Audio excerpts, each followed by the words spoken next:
I the a-hole for refusing to help my sister financially? Let me give you the relevant background. Me, 32, female, and my twin sister have a great uncle. He and his husband are child-free, and we are the only kids in the whole family. When we were in high school freshmen, he sat us down and told us that he would like to leave his practice, orthodontics, to us if we want to. I agreed and worked hard for it. My sister, on the other hand, always wanted to be a homemaker. Nothing wrong with that.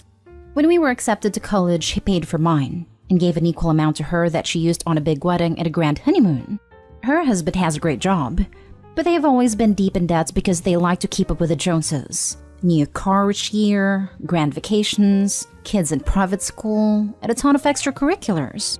2 years ago, I finally was able to join my uncle's practice. So it transferred everything to my name and left his huge paid-off house in a gated community to my sister. Then he and his husband moved to Florida to live the life.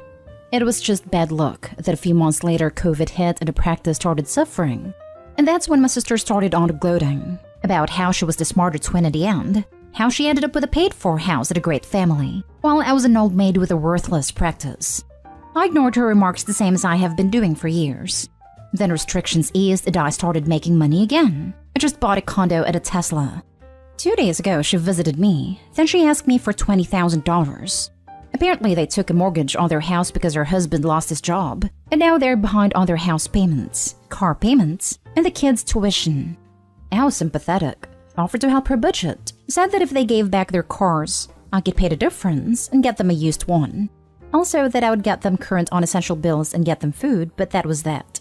She got angry, said that I was a bad sister and that I was lording the fact that I was a successful doctor over her, that I wanted to see her brought low. I couldn't accept the disrespect in my own house, so I asked her to leave and to only contact me when she was ready to apologize and act rational about her situation. She called me a witch and left. Then she blocked me from everywhere and went whining to our parents. I still think that I'm in the right, but I don't want to see my nephews and niece become homeless. So am I the a-hole? Now for the top comments. Not the a-hole. You offered to help her get back on her feet. She didn't like the solution. The sister can't be in that dire of straits if she's keeping the kids in their fancy school and not getting rid of their flashy cars. My gut tells me if Opie gives sister the $20,000, it'll go to another car, or to a super fancy vacation or something. You handled that exactly the way I would have suggested. I think it was even too nice of you to offer to help her get back on her feet after how she has treated you during COVID. Not stay home. You offered a substantial amount of help already. It's not your fault she wouldn't take it and refuses to compromise on any of her luxuries to survive. Plus, the gloating she did over you for years, and now wanting $20,000 without even putting in any effort, makes her sound like an entitled brat. So I say don't give her a dime at this point. You offered to help, just not fund their extravagant lifestyle. Now she wants to get mad and call you names? Nope. They can sell the paid-off house and move somewhere cheaper. No, you don't want to see her brought low. She did that to herself, with all the debt and keeping up with the Joneses nonsense. They can't sell the house. They took a mortgage on it so it is no longer paid off. Yes, but surely it's not on the full value of the house. They can sell and pay off the mortgage and use anything that's left to help fund a smaller house. She's clearly not that smart if she has allowed herself to get into this situation. I wouldn't even dare suggest it. She would frame it as me wanting her to lose her side of the deal.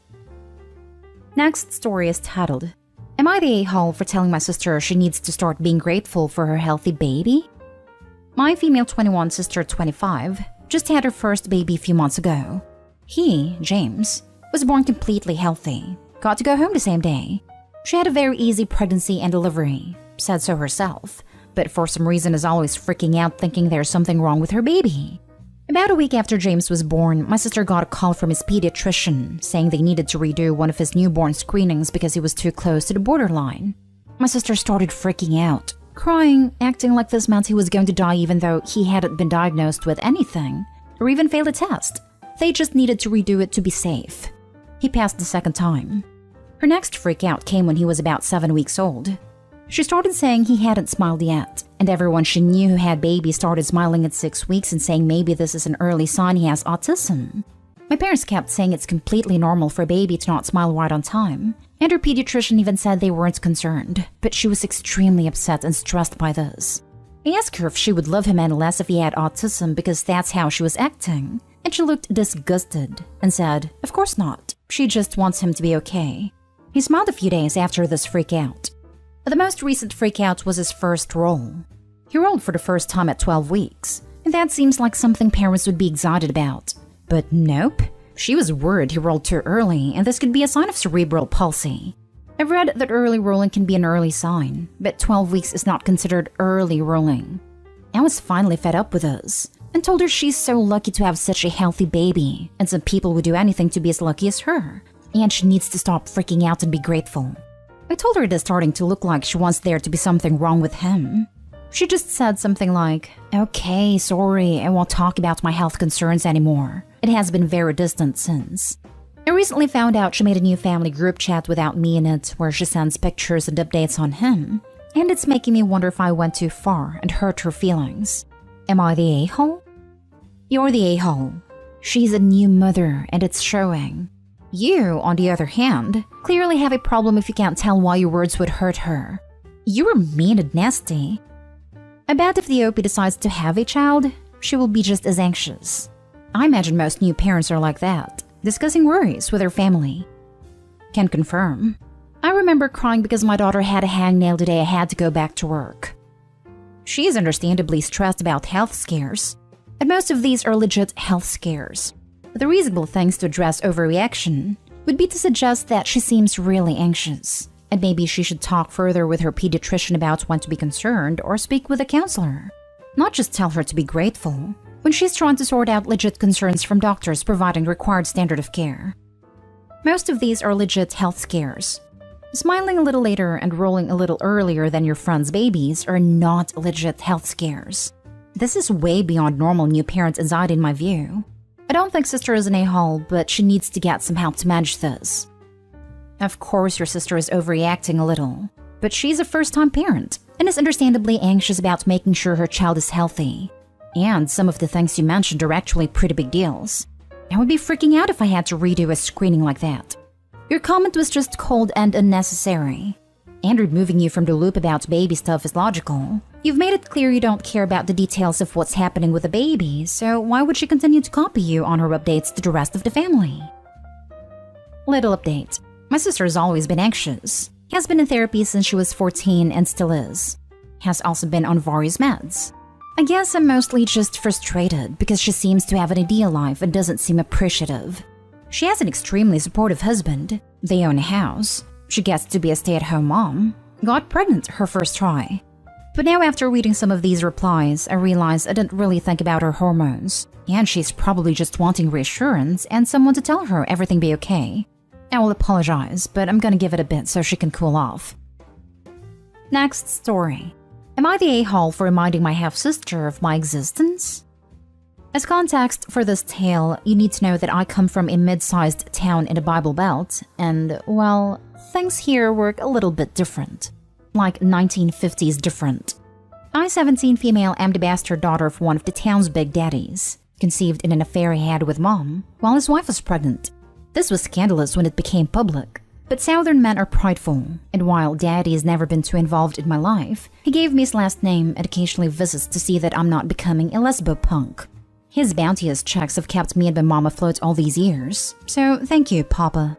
Who I have a problem with is my half-sister, remember pregnant wife, Miley May, 17 female.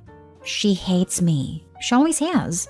The moment she found out who I was, she hated me, and she has tried to bully me all our lives.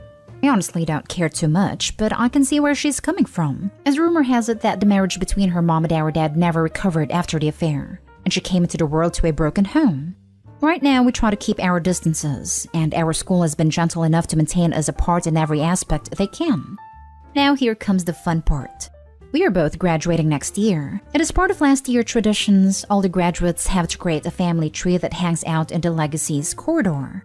I mean, basically all of us are descendants of previous students up to 5 generations, if not more, and the point is showing the compromise with excellence our families have, or something like that. In my tree, I obviously included Dad's side. I even added Miley May and her mom because they were also part of it all. When Miley May saw it, she went full ballistic. She shouted. She cried and she tore my poster apart in front of her classmates. I was not there when this happened. Because of this, we were both called to the principal's office with our families. Miley made her mom blame me for her episode because I incited her with my slanderous tree. The principal just sat there, dumbfounded, and while he left Miley May without punishment this time, he said that I can put whoever I want in my tree, and that Miley May will be suspended if she destroys the new one I create. I know you will be wondering, OP, why the hell you think you are the a-hole in this situation?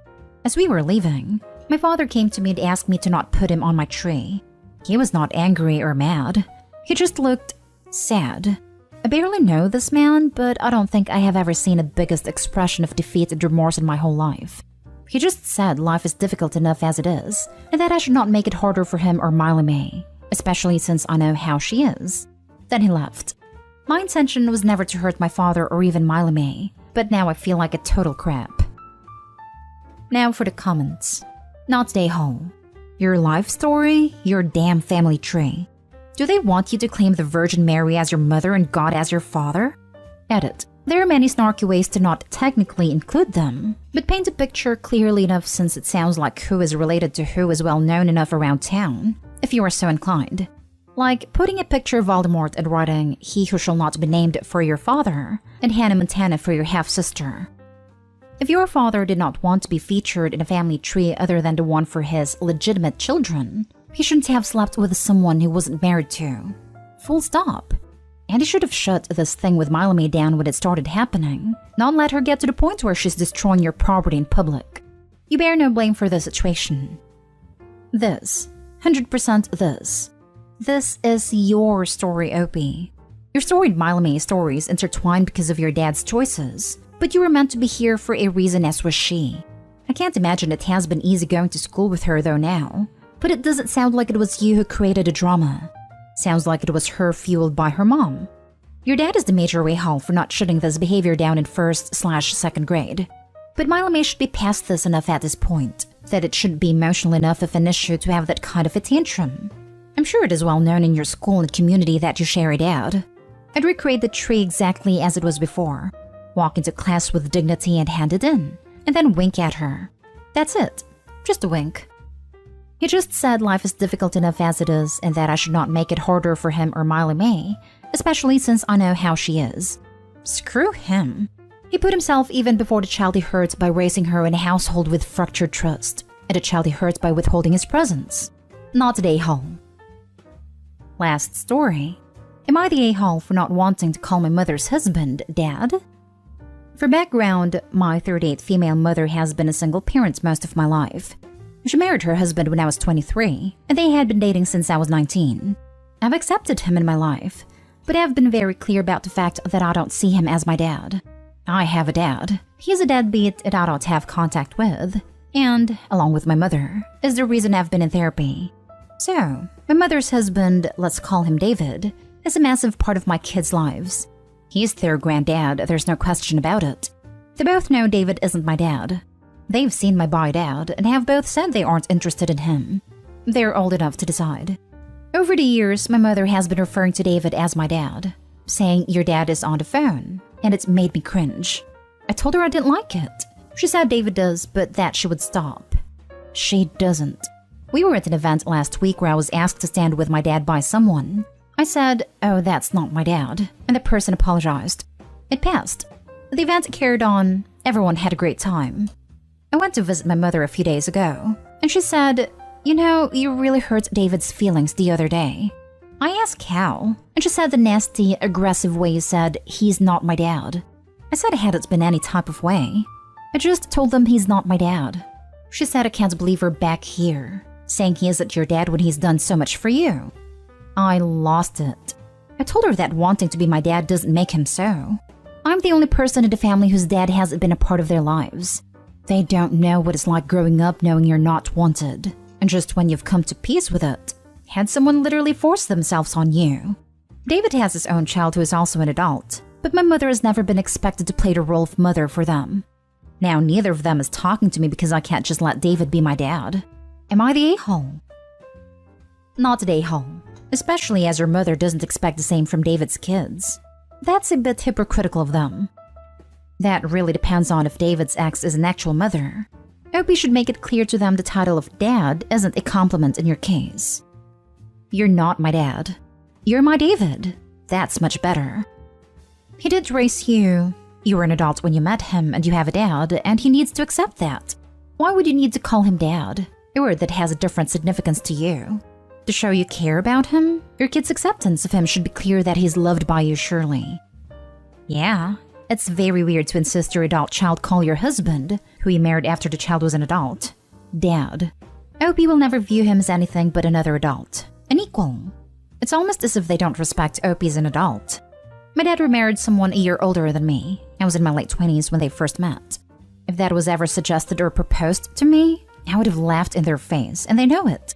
Especially considering I have an older brother and I'm not on speaking terms with my mother. Not day-ho. It is one thing when you are a child and your mother's boyfriend takes a custodial role, is there making you dinner and listening to your problems. It is another thing altogether when you are an adult, and your mother thinks just because she is in a relationship, that you have to be in that relationship too. You know what? He isn't your dad. You have set a boundary and your mother is stomping it. David is stomping it. It might be time to start setting consequences because boundaries without consequences is just wishful thinking. So next time she starts with a dad crap, just pick up your things and leave. If on the phone, the next thing she hears is click. Is it rude to enforce your boundaries when someone is insistent on stomping on them and then getting all the butthurt about it? I think not.